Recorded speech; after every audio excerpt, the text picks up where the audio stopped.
Well, we are in a series at Uplift this fall semester called Questioning Jesus, where we are examining some of the questions that were asked of Jesus, and more specifically, even some of the questions that he answered. The Gospels, I don't know if you know this or not, but the Gospels actually record something like 113 questions that Jesus was asked and answered. And my guess is that if we were to examine the sum of your life, you've probably asked Jesus just as many questions, maybe without any expectation that any of those would even be answered. So in order to adequately understand this question, tonight's question, and how Jesus answered it, we first have to believe this one single presupposition, and it's this: that Jesus is real.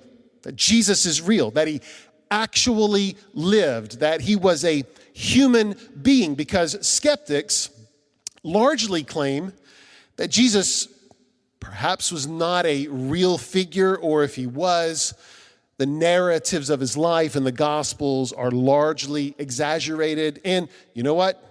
You might believe that. Or if you don't believe it, you may have flirted with believing that. So let me point you in the right direction before we ask this next question of Jesus. It's important to note here that historians, by and large, believe that Jesus was a real human being. The life of Jesus in the New Testament is actually corroborated by a Jewish historian named Flavius Josephus, who wrote a book called Antiquities. And that book was written about 50 years or so after the ascension of Jesus. That book, Josephus's book Antiquities, actually mentions Jesus and his ability to work miracles. And Josephus's book is actually a critical part of the evidence of Jesus's realness, because it is not a New Testament book. In other words, Josephus had no agenda to show that Jesus of Nazareth was the Christ. He just wrote about the facts. And Josephus is actually just one of several extra biblical sources that attest not only to Jesus, but also to the people in the first century and the second century that believed that Jesus was real and actually worshiped him as God. So it's important to note that Jesus was human.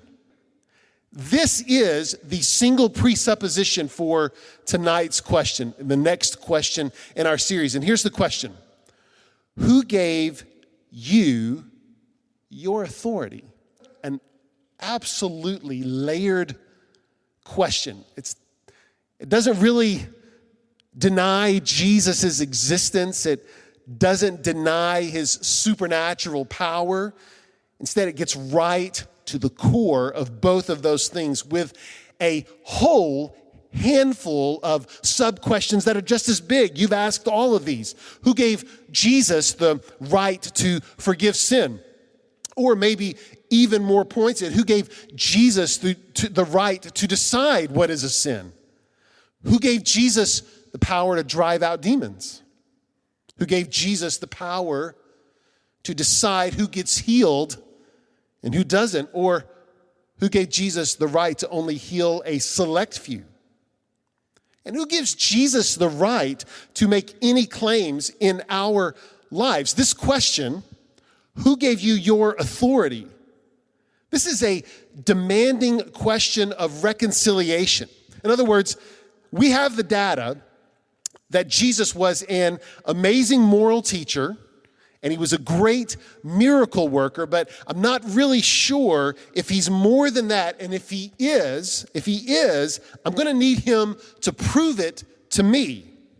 We want this data to be reconciled. And we ask this question about Jesus' authority.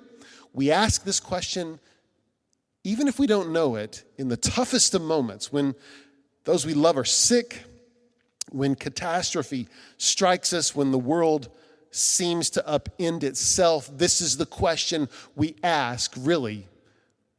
Those are the moments we want to know if Jesus is real.